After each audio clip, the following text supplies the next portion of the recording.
आज हम BA fourth semester के हिस्ट्री की यूनिट 4 शुरू करने जा रहे हैं।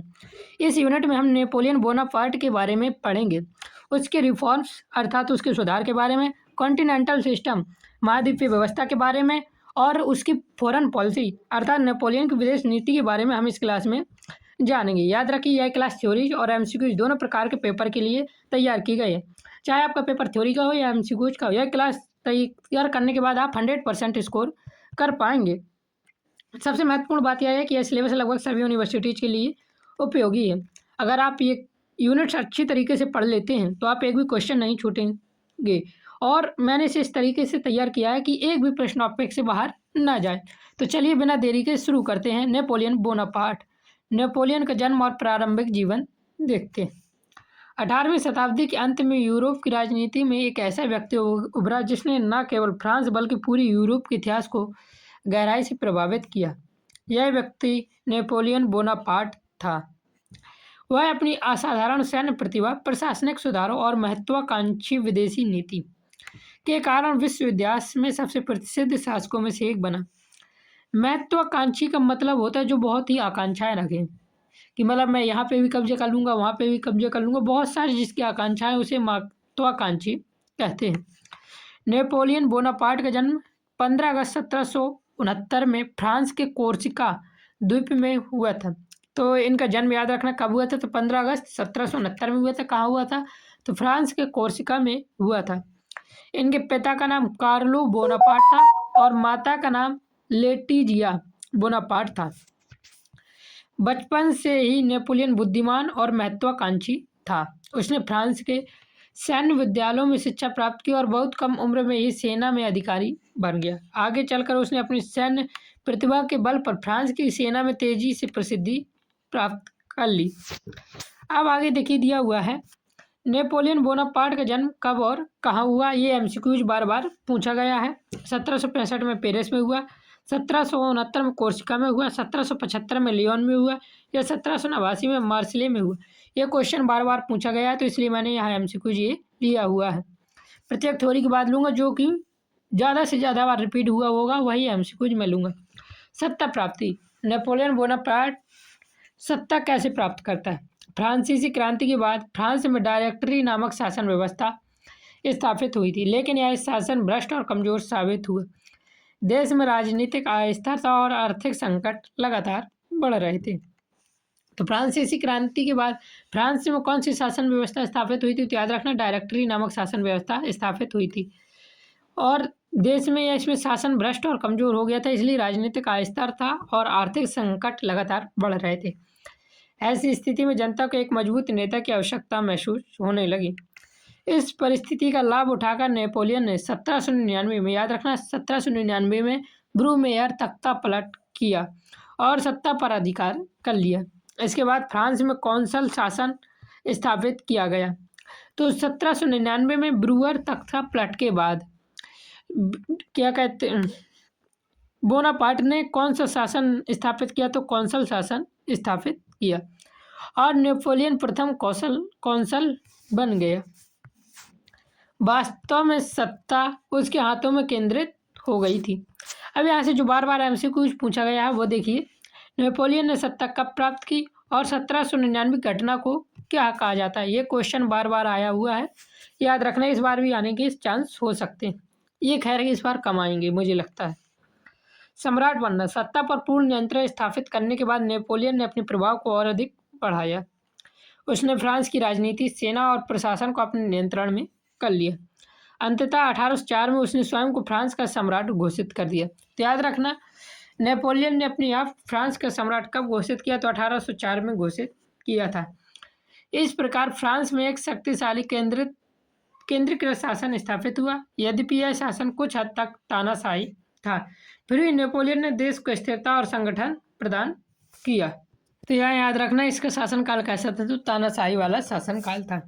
यहाँ से जो बार बार एमसीक्यू पूछे गए हैं वह देखिए, नेपोलियन ने स्वयं को फ्रांस का सम्राट कब घोषित किया। सबसे ज़्यादा बार यह क्वेश्चन पूछा गया है इस टॉपिक से। 1800 में, 1802 में, 1804 में, 1810 में। मैं ये एमसीक्यूज ले रहा हूँ, लेकिन और भी थ्योरी से सारे एमसीक्यूज आपके कवर होंगे। नेपोलियन कोड, नेपोलियन के शासनकाल की सबसे महत्वपूर्ण उपलब्धियों में से एक नेपोलियन कोड था। फ्रांस में पहले अलग अलग क्षेत्रों में अलग अलग कानून प्रचलित थे, जिससे प्रशासन में कठिनाई होती थी। इस समस्या को दूर करने के लिए नेपोलियन ने 1804 में एक नया कानून लागू किया, जिसे नेपोलियन कोड या सिविल कोड कहा जाता था।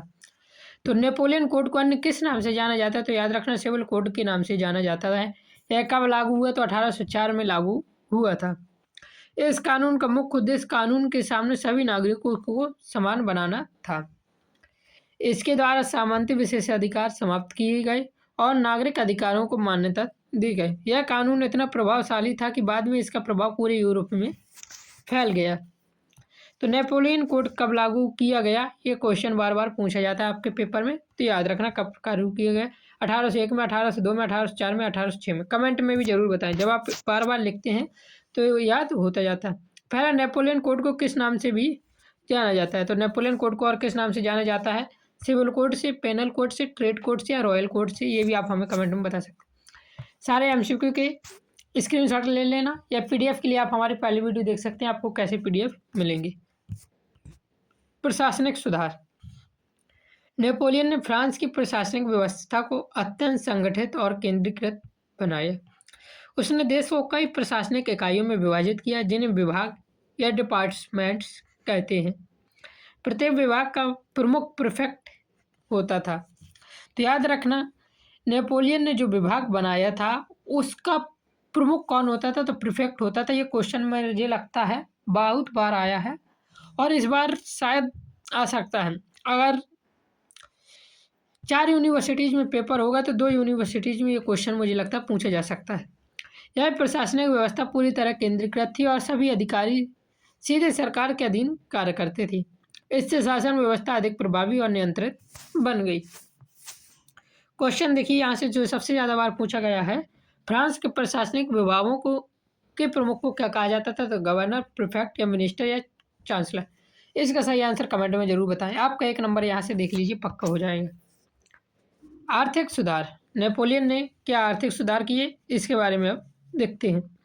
फ्रांस की आर्थिक स्थिति को मजबूत बनाने के लिए नेपोलियन ने कई महत्वपूर्ण कदम उठाए। 1800 में बैंक ऑफ फ्रांस की स्थापना की। तो ये क्वेश्चन याद रखना, बैंक ऑफ फ्रांस की स्थापना कब हुई थी? तो 1800 में हुई थी, जिससे देश का वित्तीय व्यवस्था मजबूत हुई। इसके अतिरिक्त तो उसने उद्योग और व्यापार को प्रोत्साहित किया, सड़कों और नहरों का निर्माण किया, परिवहन और व्यापार में वृद्धि हुई। उसने कर प्रणाली को भी व्यवस्थित और केंद्रीकृत बनाया। तो ये क्वेश्चन याद रखना, 1800 में बैंक ऑफ फ्रांस की स्थापना किसने की थी? तो नेपोलियन बोनापार्ट ने की थी। किसकी की थी? तो बैंक ऑफ फ्रांस की कब की थी? तो 1800 में की थी। नेपोलियन ने शिक्षा सुधार भी किए। नेपोलियन का मानना था कि एक मजबूत राष्ट्र के निर्माण के लिए अच्छी व्यवस्था आवश्यक है, इसलिए उसने शिक्षा के क्षेत्र में भी महत्वपूर्ण सुधार किए।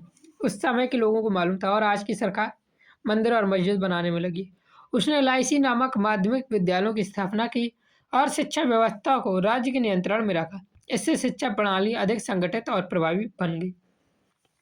उस समय में देखिए शिक्षा का इतना महत्व था। आज हमारे भारत देश में देखिए शिक्षा का महत्व ही नहीं। कई पेपर लीक हो रहे हैं, स्टूडेंट प्रोटेस्ट कर रहे हैं, तो ये सब हो रहा है। खैर वो बात अलग है, अपना अपना देखते हैं। नेपोलियन ने माध्यमिक शिक्षा के लिए कौन से विद्यालय स्थापित किए? कॉलेज, लाइसी, अकेडमी या यूनिवर्सिटीज? तो मैंने ये आपको पढ़ाया या नहीं? हाँ, पढ़ाया है। उसने लाइसी नामक माध्यमिक विद्यालयों की स्थापना की और शिक्षा व्यवस्था को राज्य में नियंत्रण रखा। इससे शिक्षा प्रणाली अधिक संगठित और प्रभावी बन गई। तो ये क्वेश्चन बार बार पूछा गया है, याद कर लेना। फिर देखिए धार्मिक नीति।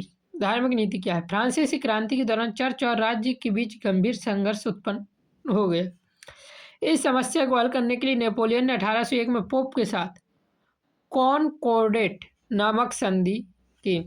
तो नेपोलियन ने 1801 में पोप के साथ कौन सी संधि की थी? तो कॉनकॉर्डेट संधि की थी। कॉनकॉर्डेट संधि किस वर्ष हुआ? तो याद रखना 1801 में हुई थी। यह क्वेश्चन दोनों प्रकार से घुमा फिरा के पूछ सकता है। इस संधि के माध्यम से चर्च और राज्य के बीच समझौता स्थापित किया गया और धार्मिक शांति कायम हुई। तो कॉनकॉर्डेट किस वर्ष हुआ? 1800 में, 1801 में, 1804 में, 1806 में। स्क्रीनशॉट जरूर ले लें और इसका सही आंसर आप हमें कमेंट में जरूर करें। नेपोलियन की विदेश नीति। नेपोलियन की विदेश नीति कैसी थी, ये देखते हैं। नेपोलियन की विदेश नीति मुख्य रूप से विस्तारवादी थी। वह यूरोप में फ्रांस की शक्ति को और प्रभाव बढ़ाना चाहता था। इसी कारण उसने कई युद्ध लड़े और अनेक देशों को पराजित किया। उसकी बढ़ती शक्ति से भयभीत होकर यूरोप के कई देशों ने उसके विरुद्ध विभिन्न गठबंधन बनाए थे। उन्हीं गठबंधनों और युद्धों के बारे में अब आगे पढ़ेंगे। तो देखिए प्रमुख युद्ध कौन कौन से थे। नेपोलियन ने अपने शासनकाल में कई महत्वपूर्ण युद्ध लड़े। 1805 में ट्राफलगर का युद्ध। तो ट्राफलगर का युद्ध कब लड़ा गया? तो 1805 में लड़ा गया था। यह किसके किसके बीच था? तो इंग्लैंड की नौसेना और फ्रांस के बीच था। तो इंग्लैंड की नौसेना ने फ्रांस को पराजित कर दिया था। इस युद्ध में इंग्लैंड के सेनापति नेल्सन थे, अर्थात नेपोलियन यहाँ पे पराजित हो गया था। इसी वर्ष ऑस्ट्रेलिया का युद्ध हुआ। कब? 1805 में। कौन सा? ऑस्ट्रेलिटेज का युद्ध। नेपोलियन ने रूस और ऑस्ट्रिया को पराजित किया। यह उसकी सबसे महत्वपूर्ण विजय मानी जाती है। तो याद रखना ये क्वेश्चन यहाँ से पूछा जा सकता है। ये वाला कम आए क्योंकि इसमें हार गया था, लेकिन ये ऑस्ट्रेलिया का युद्ध बार बार पेपर में पूछा गया है और इस बार भी पूछा जा सकता है। नेपोलियन ने रूस और ऑस्ट्रिया को पराजित किया। यह उसकी सबसे महत्वपूर्ण विजय मानी जाती है। 1806 में जेना का युद्ध हुआ और प्रुसिया को पराजित किया गया। तो 1806 में कौन सा युद्ध हुआ था? जेना का युद्ध हुआ था। तो जेना का युद्ध कब हुआ था? तो 1806 में हुआ था। तो देख लेना यहाँ से इंपॉर्टेंट क्वेश्चन जो पूछे गए हैं। ट्राफलगर का युद्ध कब हुआ? 1803 में, 1805 में, 1807 में या 1810 में? ये क्वेश्चन इंपॉर्टेंट है, देख लीजिए। ऑस्ट्रेलिया का युद्ध कब हुआ? ये भी इंपॉर्टेंट क्वेश्चन। फिर देखते हैं नेपोलियन की महाद्वीपीय व्यवस्था। इंग्लैंड को आर्थिक रूप से कमजोर करने के उद्देश्य से नेपोलियन ने 1806 में महाद्वीपीय व्यवस्था लागू की।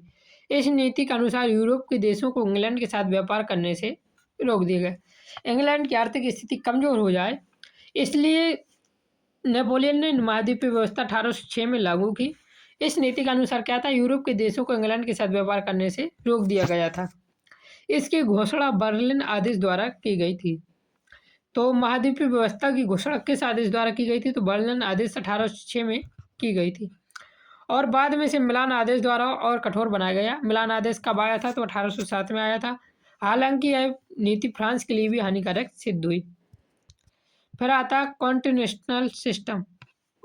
कॉन्टिनेंटल सिस्टम से जो क्वेश्चन आते हैं वो, तो कॉन्टिनेंटल सिस्टम अर्थात महाद्वीपीय व्यवस्था कब लागू किया गया? 1804 में, 1806 में, 1808 में, 1810 में? दूसरा क्वेश्चन यहाँ से सबसे ज़्यादा बार पूछा गया हुआ है, कॉन्टिनेंटल सिस्टम की घोषणा किस आदेश द्वारा की गई? तो Paris decree, Berlin decree, vena decree या लंदन डिक्री द्वारा, याद रखना। फिर नेपोलियन का रूस अभियान देखिए। रूस ने महाद्वीपीय व्यवस्था का पालन करने से इनकार कर दिया, इसलिए 1812 में नेपोलियन ने रूस पर आक्रमण कर दिया।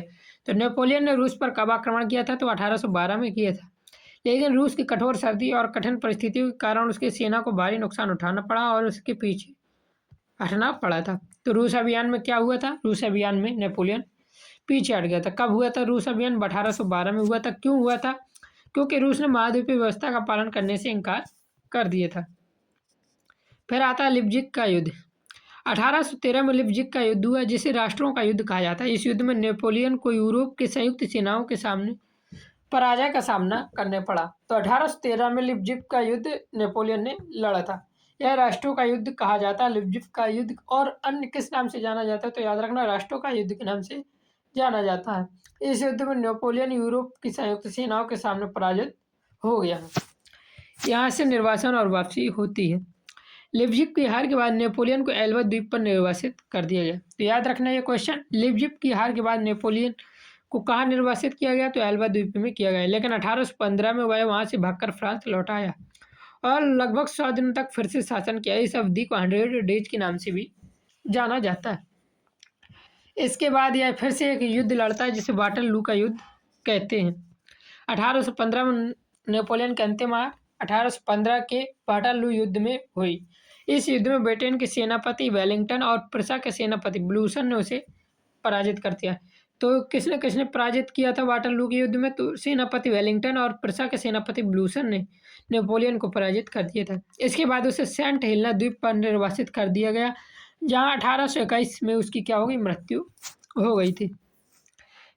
अब यहाँ से वियना कांग्रेस बनता है इसको देखते हैं क्या है वियना कांग्रेस। नेपोलियन की हार के बाद यूरोपों की शक्तियों ने 1814 से 1815 में वियना कांग्रेस को आयोजित किया। इसका उद्देश्य यूरोप में शक्ति संतुलन स्थापित करना और स्थायी शांति कायम करना था।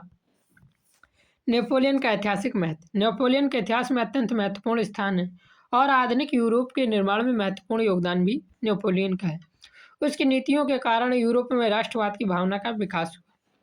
इटली और जर्मनी में राष्ट्रीय एकता की भावना मजबूत हुई। 1806 में पवित्र रोमन साम्राज्य का अंत भी हुआ था। राइन संघ की स्थापना भी हुई थी, तो याद रखना ये। इस प्रकार नेपोलियन ने यूरोप की राजनीतिक, प्रशासन, समाज पर गहरा प्रभाव डाला और वह विश्व इतिहास का सबसे प्रभावशाली नेताओं में से एक बन गया। तो इस प्रकार आपकी यूनिट 4 भी कंप्लीट हो गई। आपकी 4 यूनिट और बचेंगे, वो भी मैं जल्दी ही कंप्लीट करवा दूंगा। चैनल पर नया है तो सब्सक्राइब जरूर करना, और वीडियो यदि आपको समझ आ रही है हर चीज़ तो वीडियो को लाइक ज़रूर कर देना। जय हिंद, जय भारत, राधे राधे।